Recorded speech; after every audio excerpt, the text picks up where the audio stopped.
that you want me to come out swinging and fighting tonight. Well, I can tell you I'm not here to yell and scream tonight, nor should any of us. It is quite clear, however, that this government is trying to hoodwink and bamboozle the public with nonsense numbers and figures in yet another example of post-truth politics, in which truth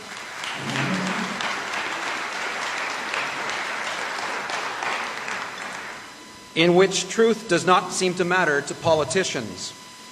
Well, I can tell you that the truth matters to physicians, and we will fight on principle.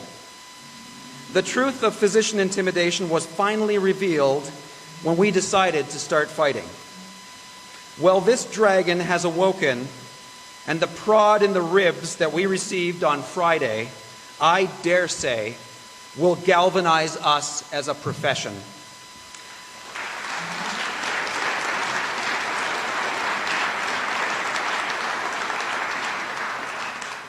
I, for one, have had enough of this abuse. And respectfully, the health minister now has supreme dictatorial powers. The imposition imposed by him this past Friday could be revoked by him tomorrow.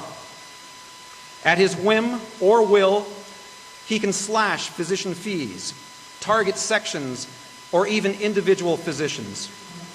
He can target the terms of an alternative relationship plan held with an individual physician, and the lowly physician's only recourse is to personally hire themselves a lawyer. We currently are in the most oppressive, intimidating environment that any group of professionals could ever find themselves in. If Albertans were worried that physicians were muzzled and fearful of speaking up before, well, they should double down on that worry now. Every physician is vulnerable to the whim of the health minister, individually, as sections, or as a collective. We have no protection. We are not a union. And so I did promise that I'd keep my opening comments brief, because I'm certain that you really want to hear from our next two speakers. But let us pause here for a moment. Everyone, even if you're eating, I suppose, let's take a collective breath. I stand here before you, and I ask the Assembly, much as I did in this month's issue of Vital Signs, what do we stand for? What do we stand for as a profession? Respect, compassion, dignity, professionalism. Noble attributes, each and every one of them, and certainly attributes that we must embrace regardless of the storm of nullification or imposition of contracts or settlements. In the end, what we as a profession must stand for is the primacy of patients and patient care. Patients are the bedrock and foundations of why we exist as a profession.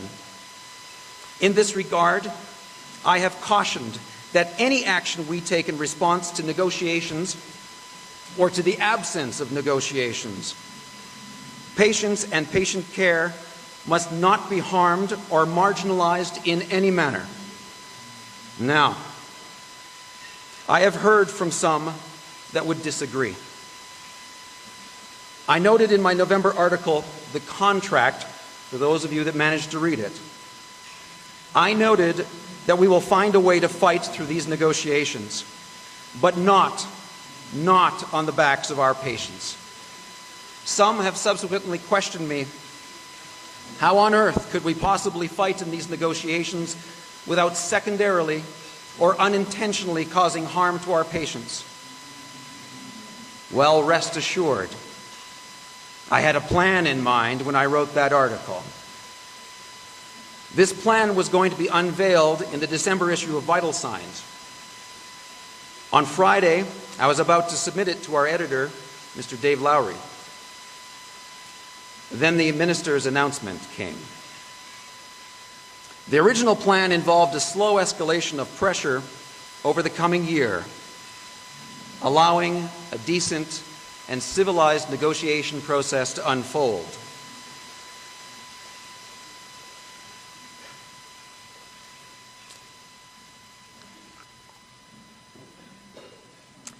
Given what happened on Friday,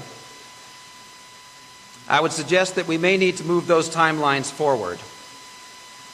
Every physician that I have run this idea past has, by and large, noted that this is a course of action that will have significant impact should we choose to implement it.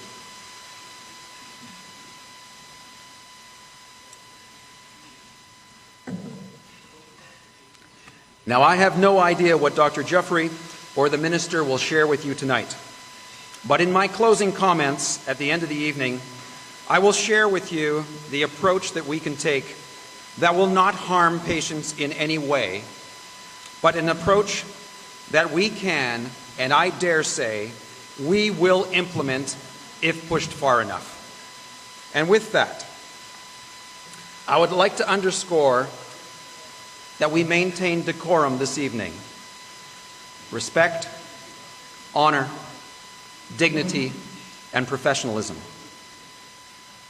I would like to note that we will be taking questions from the membership after both of our speakers have presented this evening.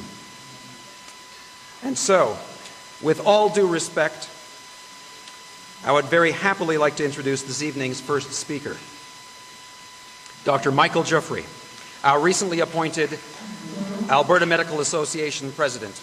Dr. Jeffrey.